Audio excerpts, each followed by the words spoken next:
Hi everybody, this is Jennifer Zick coming to you from the global home-based headquarters of Authentic Brand today. I'm so happy to be with you all for Startup Week and delighted to have this opportunity to open things up with you on the main stage of the marketing track, day one. It's such a pleasure and an honor to be with all of you here today to share my own entrepreneurial journey and to pull through some of the threads and lessons learned along my career and things I'm still learning as I'm building my business, Authentic Brand. So I want to start just by introducing myself to you, to those of you who don't know me. I'm born and raised in Minnesota and have been a member of this business community for a couple decades now. I live out in Chaska with my husband, Ryan. We've been married 23 years and have 3 beautiful children and our golden retriever, Gus. This picture is actually 2 years old now. Our kids this year are in 12th and 9th and 5th grade. So our family is growing up very quickly, and I think it's time for a new family photo. When I'm not busy with my family, I'm building my business, Authentic Brand. So I just want to give you a little context on what I do professionally so that the content I share with you today is more relevant and in context to that experience. So I founded Authentic Brand in March of 2017. So we're 3.5 years old today. What we do is fractional CMO services for growing businesses. We bring marketing leadership to the table that helps them achieve next level growth. And we lovingly say that we help businesses overcome random acts of marketing in order to make marketing a strategic and sales-aligned, revenue-focused partner in their business growth. So we are a team of 15 and growing, passionate about early-stage growth businesses and usually working with established businesses on that next level of growth. So our clients are usually the $5 to $50 million clients, and they are across industries, and they are across the United States and even around the world as we're growing. So it's been an awesome journey, and you'll hear little parts of how that growth has been inspired in the topic I share with you today. So first off, I want to start by thanking all the Beta Minnesota team members that make this event possible and that have gone above and beyond to bring it to life virtually this year and make sure that this entrepreneurial community stays connected and vibrant and growing even in the midst of such a disruptive year. This is actually my 4th year at Twin Cities Startup Week. These panelists that you see on the screen are 3 years worth of bringing together entrepreneurs, techpreneurs, and entrepreneurial leaders from within Twin Cities brands and businesses. So the past 3 years I was able to build and moderate awesome panel discussions on business growth, entrepreneurship, and sales and marketing. And this year is my first solo presentation at Twin Cities Startup Week. So it feels a little odd to just be talking myself to you without seeing your faces live right now as I present, but I can't wait to have some extended time at the end of this presentation for live Q&A. So please jot down your thoughts and questions because I can't wait to really dialogue with you. So first of all, I want to contextualize the topic for the day, which is trust equity. I'm not sure if that's a real phrase or not. It's one I made up in describing what it is that I want to share with you. But really what it means for today's purposes is harnessing the power of trust to fuel your early stage business growth. I really don't think there's anything more valuable to a business, its relationships, and its brand than the trust that it creates and maintains with all of its stakeholders. That's just your most valuable brand currency. And it does not happen by accident. In fact, today I want to share with you some best practices and even a formula that I have developed based on what I can see now in hindsight as being a successful path in building businesses. And I know that the audience today is really diverse. Out in the crowd today, we likely have early stage founders, owners and entrepreneurs, investors, corporate leaders, and enterprise level employees who are excited about innovation and startups and being part of maybe someday starting your own business. So I recognize that this audience is really diverse and comes to the table with a lot of different perspectives and experience levels. Today, as I share this topic, I'm speaking really to the heart of a founder.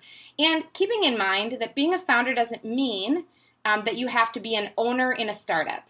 Part of my story is that I got to be a founding team member of a brand that grew and was a great success story here in the Twin Cities, a company called Magnet 360. I'll share more about my journey there, but I was the first full-time employee with the two founder owners and the initial scrappy team that was building at the time a web development company, and we were all in our early 20s. And even though I wasn't an owner in that story, I spent 13 years in that business as a founding team member, wearing a lot of different hats and constantly needing to represent the business in different ways. And so I think I hope this content will pull from experiences I've had as an employee, an advocate, a brand builder on behalf of our clients, and as the leader and brand builder of Authentic Brand. I'm trying to thread that all together. So I just invite you to take what is useful from this presentation for you and ignore what's not useful. It's rooted and grounded in a lot of my own personal experiences, so they might not fit you perfectly, but I hope there's at least something that's inspiring and actionable that you can take away from today's presentation. So I invite you to make it your own. I want to start by sharing with you a little bit of background on my personal brand story. So you heard me already speak about the 13 years I spent at Magnet 360. And when we first started, actually, the company was called Reside. And that was in my early stage career. We were young and we didn't have networks of influence. We hadn't established any personal brand trust as who we were as leaders. We were all in our 20s, just kind of coming out of our first jobs out of college and wanting to build something meaningful and being really determined. We didn't have, money, connections, experience, and all of that clout, but we were fearless and we cared deeply and we worked hard. And we were also lucky, and we learned quickly. And a lot of that experience now helps inform how I approach my entrepreneurial journey with Authentic Brand. And I'm sorry if the image of my face is covering some of the content on my slides. I've tried to move things around, but I'll speak to what's there. So in the early stages of my career, I didn't even really know it. I can see it now in hindsight. But I was establishing credibility in my own personal brand.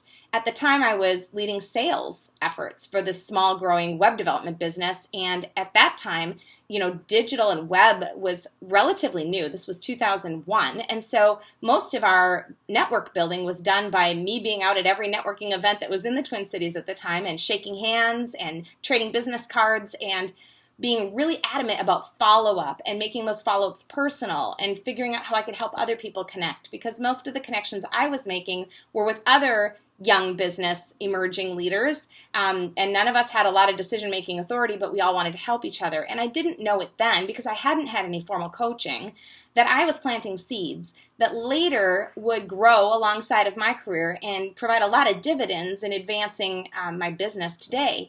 But at the time I was establishing some early brand credibility. And then down the road, after I had been with the company for many, many years, I recognized that as I had shifted from sales and out in the market and customer focused to building the marketing facet of the organization and the marketing team, I had really moved from an external facing kind of public representation of the brand to an internal team that was promoting the brand and the other executive leaders. And my story became really synonymous with the brand's story. And that was what I was doing all day. And as I realized that I was limiting my brand a bit because I no longer had a story about Jennifer Zick. I only had a story about Magnet 360, and it was a great story. But when I started thinking about making the change in my career, I realized I needed to reinvent and rebuild my personal brand and make sure that I had credibility apart from the business story. So that I went to work to do that. I spent 2 years really planning my exit and building my story of my own personal brand by joining some nonprofit boards, by taking on leadership roles in my church, by getting more active on LinkedIn, and at the time exploring Twitter for how could I have a voice in the world, and winning some awards and doing some of those things that created a brand story for myself. And that was really valuable when it came time for me to move on from that business. And after a couple other roles along the way, it was ultimately a job loss that propelled me into launching Authentic Brand. So though I had always nurtured this little seed of entrepreneurship in my heart, I had never decided that there was a specific time that I would launch a business. But when I lost my job in my last corporate role, I was faced with an option to either go get another great job or to build something of my own. And as I looked at my life and the space and time I have left, I knew I didn't want to live with any regrets. And so I made the decision to start a business and go all in on that, and figured that, the worst thing that could happen is that I fail or I don't like it, right? And then I'll get another job. But when I started my business, I really had to start owning my personal brand because I wasn't representing somebody else's brand and other leaders. I had to be the leader in my own business. And I have learned even so much more about trust equity in starting Authentic Brand that I'm excited to share with you today. And now, with Authentic Brand being 3.5 years old, we are moving ourselves from early stage startup to an established growing business that has some credibility. And I'm now at the phase in brand building where I am transferring a lot of the brand equity inside our business from Jennifer Zick's founder story to the Authentic Brand community story and all the stakeholders therein. So finding that balance about where my brand helps support our growth and how I as a leader help support our growth without becoming a liability in our business takes a lot of thoughtfulness, and I'll be sharing that with you a little further on as well. So it all begins with building your personal and authentic brand. And I want to share some things that I've learned along the way. This is going to be a 3-part model. Just before COVID, so early in 2020, which seems like a lifetime ago, I was invited to speak at a couple of executive events. One was for a group of executive financial leaders, so CFOs and some COOs in the crowd, and accountants and bankers. And the other crowd was a group of women leaders. So very different kind of demographic makeup in the room. But I came in to speak with them about this concept of personal brand, and I wasn't sure how it would sit. But I started taking the questions I get from people about how do you do what you do? How have you created a brand? And by no means do I consider myself an expert.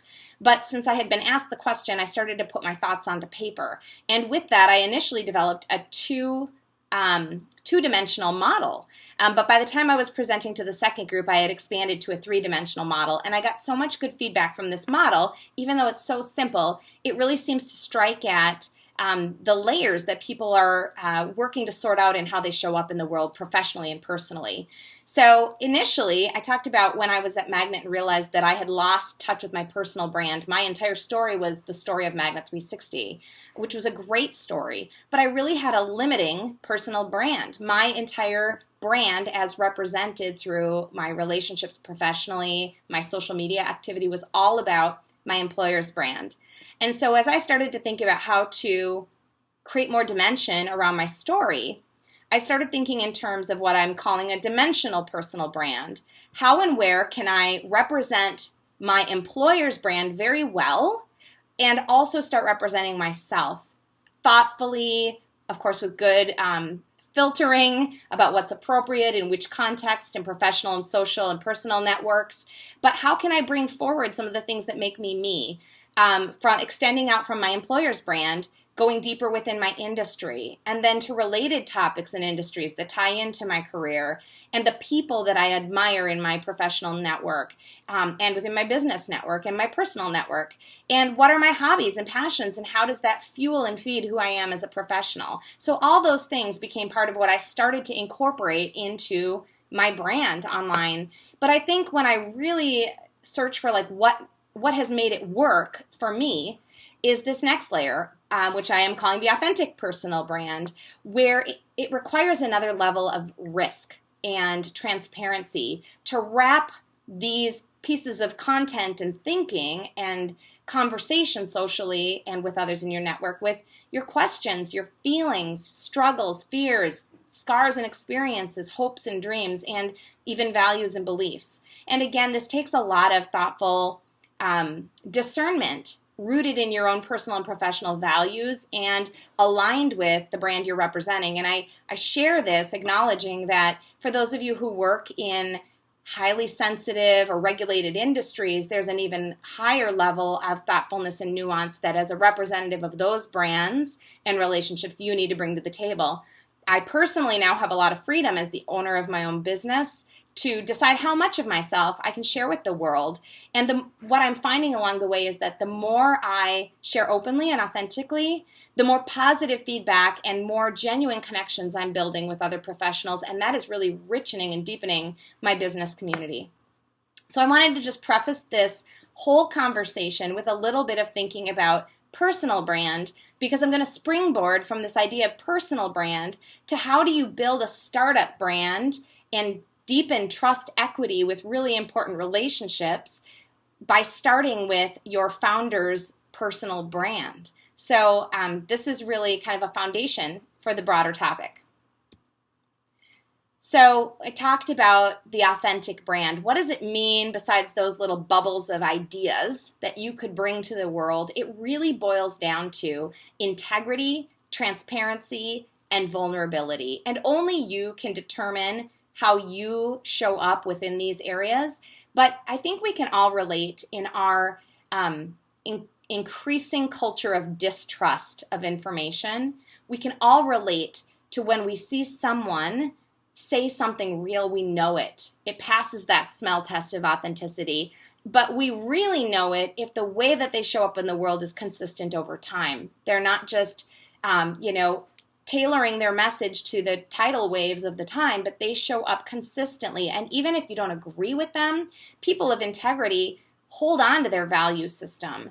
They let you in on it. And the people that forge strong connections are often those that are vulnerable. They're approachable. They know they don't know it all. They're humble, right? So all of these things together create authenticity. And it takes some thought about how you decide your voice comes through. So just to dial down a little bit into each of those attributes in terms of integrity and living your values, it's important that you really are true to yourself. Values help us decide. They help us decide the topics we will and won't engage in social media versus in live conversations. It helps us understand who we want to be known as and what we want to be known for. If all the activity is stripped away, what is the legacy you leave behind? So rather than trying to fit any present narrative or positioning, you want to be true to yourself because you can carry that forward in a timeless way that's real. Transparency is letting others in. And that can take a lot of shapes, but I want to share with you some examples from my own professional life that have been really eye-opening for me as a marketer and a business leader. So it all begins with recognizing imposter syndrome is real. I think the scariest thing I ever did in launching Authentic Brand was to publish and promote the first blog I wrote. And that's ironic for me to say as a marketer because speaking comes naturally to me, writing comes naturally to me, promoting comes naturally to me, but what does not come naturally is doing any of those things around myself and my own thoughts. As a marketer, I've been conditioned to promote the brands I represent and the executives within those brands to help us win accolades and awards and tell stories. But as marketers, we don't often talk about ourselves. But now I went from a marketer to a business owner, and I needed to have a voice in the market. So imposter syndrome, this is just another fun little bubble diagram. Of course, imposter syndrome makes you believe that you know very little compared to all those around you who appear to know so very much, and their content is polished and shiny and smart. But in reality, that person is polished and smart on those topics, and another person on another topic, and you are the master of your domain. The experiences and thoughts that you have are relevant and they're valuable. So you have something unique to bring to the world. Here's what's important to realize about imposter syndrome. We need to understand that everybody, even the most experienced executives, tend to feel like a big, huge fake, right? There's always a little nagging voice in my mind telling me that at some point I'm going to be exposed for not knowing anything. But I just keep putting out to the world what I do know. And the world keeps giving me feedback that, at least to somebody, that is valuable. So recognize that you do have something valuable to share, and there's only one you. So don't hold back. And bravery is not the absence of fear, but action in the face of fear. And what is the worst thing that can happen? I mean, let's be really honest. I mean, obviously, a super unthoughtful tweet really could lose you your job if you really aren't using emotional intelligence and filtering. However, as you share yourself thoughtfully and you share your experiences thoughtfully and humbly and authentically, what is the worst thing that can happen? Maybe some people who don't agree with you stop listening to you, but more likely than not, you're going to attract other really wonderful, authentic people into your world. I want to contrast two kinds of content that I use on social media and the results that I see from this, because I think too often business leaders believe that the best way to build and promote their brands is to share thought leadership. And I'm a huge proponent of content and thought leadership. I've been committed committed to creating content through Authentic Brand since day one. And some of that content is now producing some really wonderful organic search engine lead generation and feeding our sales efforts, and it's great. It's important stuff. But I'll tell you that every time I share a piece of content on LinkedIn, I'm lucky if I get 12 likes and maybe 75 views. But when I share an experience, a moment, a celebration, it goes crazy. When I share about the connected community that I'm part of, when I celebrate the lives connected to my business, when we celebrate milestones and achievements, like our logo on the wall, that's when we start to see incredible engagement. And because we're speaking to the hearts of real people. And more than ever, people need good news. They need good news. And if they can see that good news coming from your brand, personally and professionally, they're going to be drawn to it. You're going to start building an actual relationship with, not just being recognized as a smart organization. So I try to do just as much, if not more, recognition of people and celebrations and moments and milestones than I do pushing content and subject matter expertise, because trust is not just what you know, and it's not just who you know, it's what you care about and where your heart is as a leader and as an organization. And so finally, vulnerability is bringing your whole self. And whole is relative. Of course, there are parts of my life that just don't get broadcast all over social media or shared in my monthly email update. But for what I do share, I want it to be expressive of my whole self. I want personality to come through. I want my strengths and my weaknesses to come through and to be relatable. And last fall, I had the opportunity to be part of Coffee and Closers with Mikolai Bador.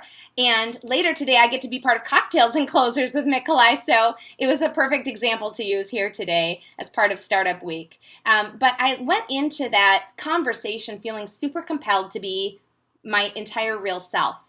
And while the topic was around sales and marketing, we ended up having a conversation that included aspects of family and faith and what is success. And so many real and raw moments from my life shared there. And I've never seen, I probably received 20 emails or LinkedIn messages specifically from attendees, as well as many conversations with those who were there in the room, thanking me for being vulnerable. And these were just a few of the comments that came through my LinkedIn inbox.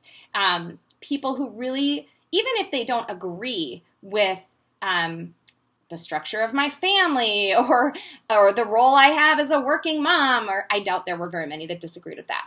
But even if they don't agree with my religious viewpoints, they respected that I own them and I'm willing to share them. I'm willing to put myself into the world. And so again, this isn't done with any kind of lack of thoughtfulness or empathy for others' viewpoints. I absolutely love and embrace the diversity of our community. But I also want to be true to who I am and really show up as my whole self. And for me, that's been a real valuable lesson in being a business leader, is that that's how deep, trusting relationships are truly forged.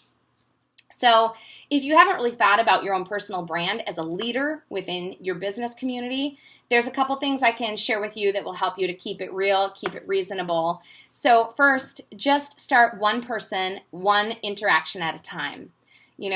The little simple things that I try to stick with, like every meeting that I have, sending a thank you email and expressing why the connection was valuable and appreciated, those things build upon themselves over time.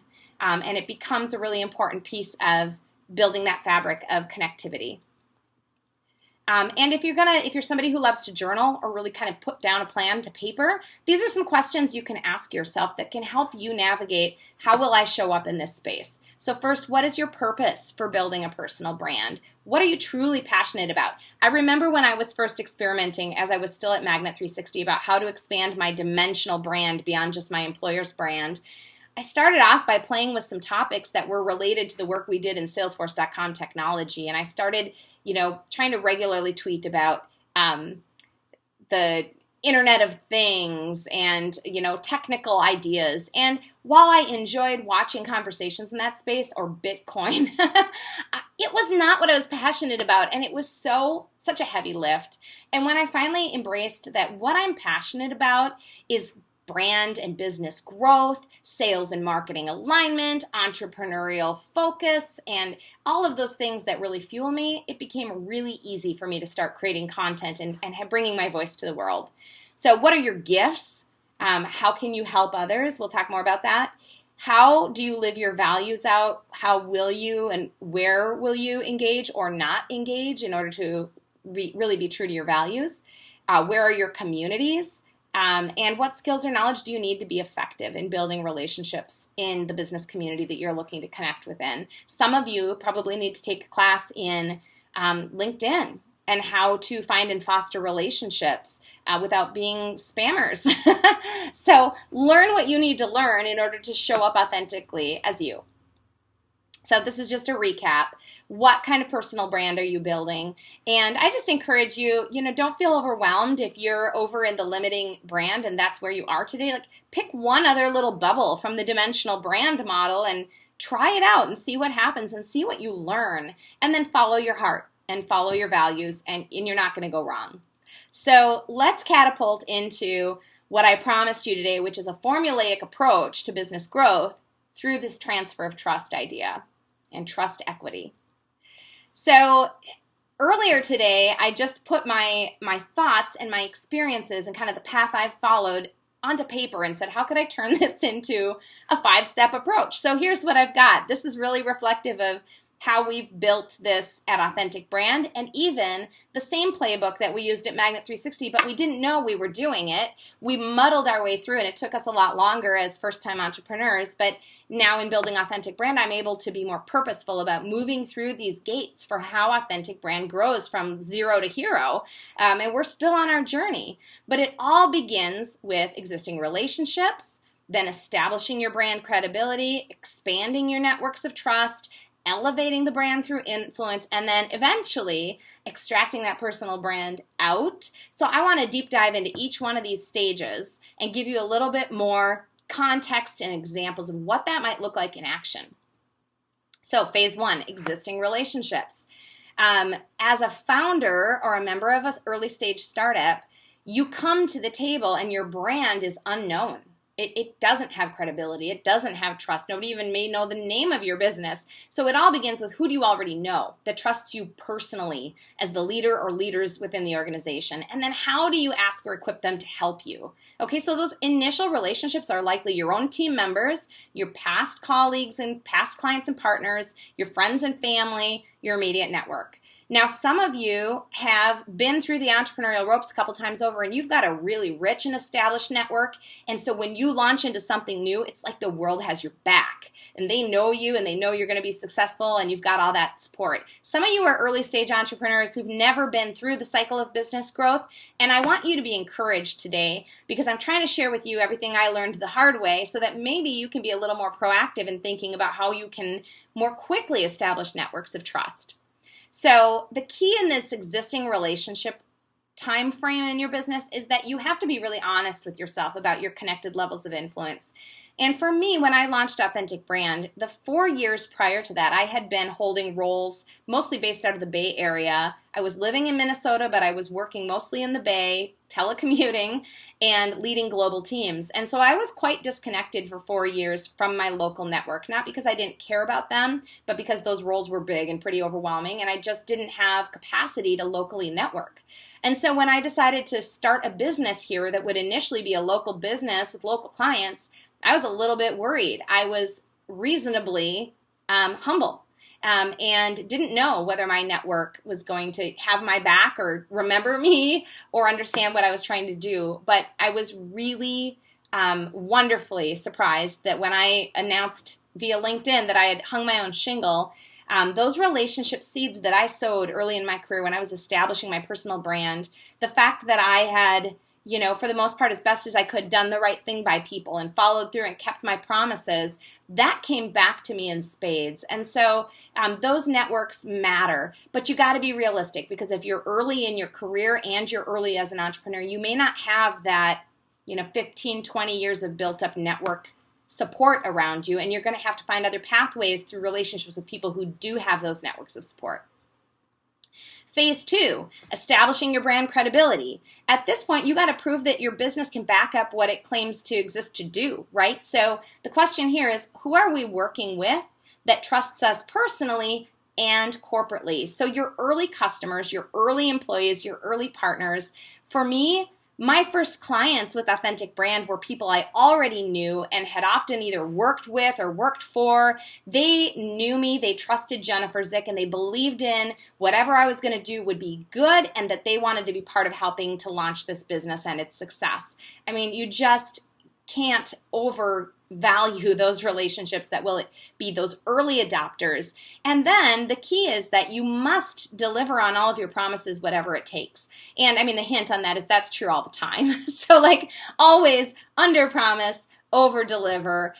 In the world, the bar is set pretty low because a lot of people over promise and under deliver. So if you can be one of the rare people who really follows through on what you say you're going to do consistently over time, you're building that brand trust. And then you want to leverage these successes. I was so grateful. I never hesitated to ask every single one, and I still don't hesitate to ask every client of Authentic Brand if we could have permission to use their logo in our marketing, if they would provide a testimonial. We captured some really wonderful early video success stories because this credibility is remarketable. That's how you build trust upon trust upon trust, which takes us to phase 3, expanding networks of trust. So this is when you start saying, all right, we have an established and credible thus far business. Our service or our product is now grounded.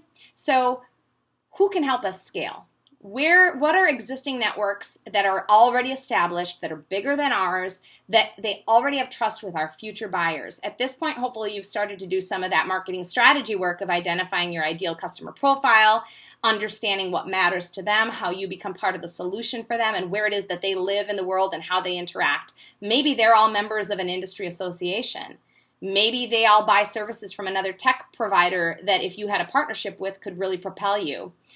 So networks of trust that expand your business could be those client referrals I talked about and those stories that leverage into their connected networks. It could be through employee advocacy and your employees' experience in your business, helping to elevate your brand, draw other qualified employees and prospects your way, and most certainly through some level of potential partnership, whatever that might look like. The key here is to help first. You've got to come at these relationships without a self-serving agenda. If what you're after is only to your benefit, you might as well just stop right now because that's not how trust is built.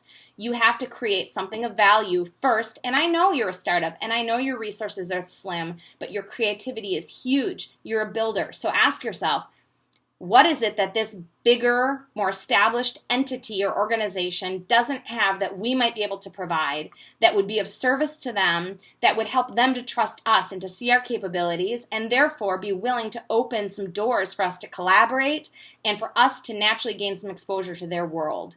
So this can't have a forced value exchange. It can't feel manipulative. You actually really, truly do have to care deeply about the success of anybody that you're looking to partner with in building trust.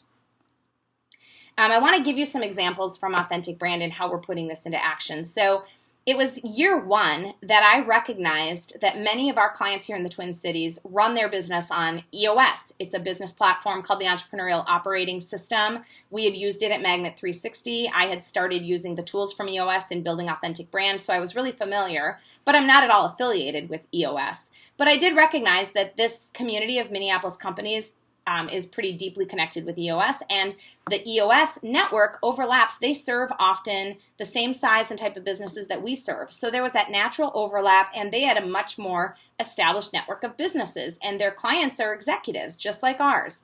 So I started to ask myself, how on earth would I create something of value for that community? And as it turned out, I knew most of the EOS consultants and implementers in the Twin Cities, and so I began with a simple strategy. I knew that every one of these implementers hosts for their clients quarterly meetings. Many of them have their own office and big quarterly conference centers, but many of them don't, and they rent space. And so we had just built out a big, beautiful conference room as part of our office. And so the first thing I did to help first was to send an invitation to all of those implementers to use our space for free whenever they wanted. And what that does for us is bring those influencers, potential referral partners, and their clients who are someday potential buyers into our environment where we can give them a great authentic brand experience without pitching anything, without even having to tell our story. It just connects our brand with a positive experience and with something we can give. So that was our first step in expanding that network of trust. Phase 4, elevating brand through influence. So the question here is, how can we scale our trusted networks now that they're established, right? So at this point, you're looking for those seeds that you've planted and the things that you've given. Now you're looking for ways to harvest those seeds through hopefully cultivating third-party referrals, expanded and larger partnerships, not just regional, but national, or strategic collaborations. Hey, now we've given this value to you. What would you say about us partnering together to create a piece of content and we both contribute and we both put some budget in on it, right? That's the elevation component. The key here is that you have to be very careful not to lose track of your actual business objectives. As you start developing circles of extended trust, others will have their own business objectives and ideas for how you could help them. And that's awesome. But not every good idea is one that is going to propel both your business and theirs. So you need to focus on those ideas that help others and advance your business vision, and then be prepared to say, no, this isn't a fit. Your focus is only going to lead you into deeper levels of trust because you know yourself well and you have a focus and you know what is going to serve your communities of influence best. Well, let me give an example. Let me back up. So an example of elevating this brand through influence. So as a next step, after sharing our conference space with EOS implementers locally and their clients, which was a lovely experience, we thought, how do we start to create more connective tissue in this community? So early this year, we had started to make plans to host an event at our office that would bring together some of the executive leaders of businesses that are powered by EOS. And it wasn't a marketing event. It had nothing to do with authentic brand and pitching them our services. It was simply being a host to bring those brands together so they could meet one another, learn from each other's shared experiences, and again, our brand, by way of being host and coordinator, would be attached to something of value in that community of influence. And we had everything set up for a great kickoff in April of 2020, and you can imagine what happened. COVID absolutely smashed that plan. But after we caught our breath a little bit, rather than being completely defeated, we decided, okay, well, we were delayed, but not deterred. We're going to move this forward and move it to digital.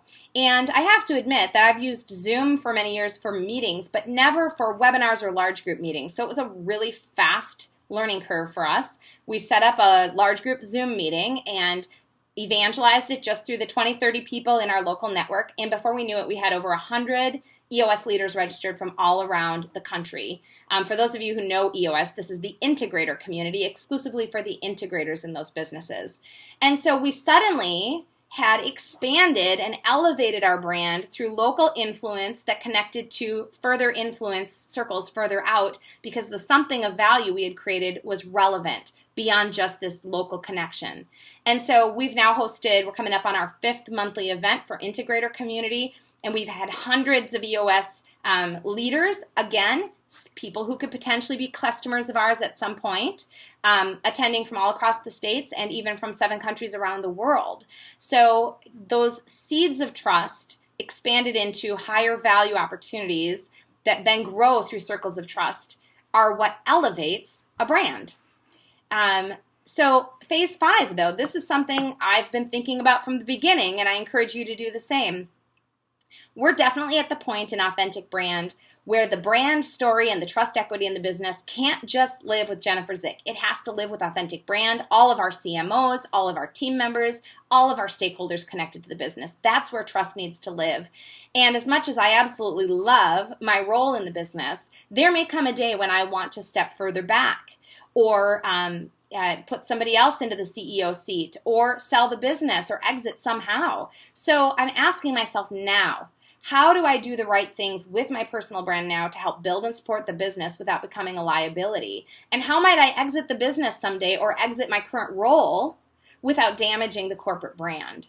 So some of the important things to think about here is, how do you begin early on through steps 1 through 4 to elevate other voices in your business, other thought leaders. You have to make your customers, employees, and partners the story heroes. If you're the brand story hero, that's great. If what you want is a small boutique lifestyle brand, or what you want is to be an author and keynote speaker, independent with some support around you, great. Be the hero, be the voice and the face forever.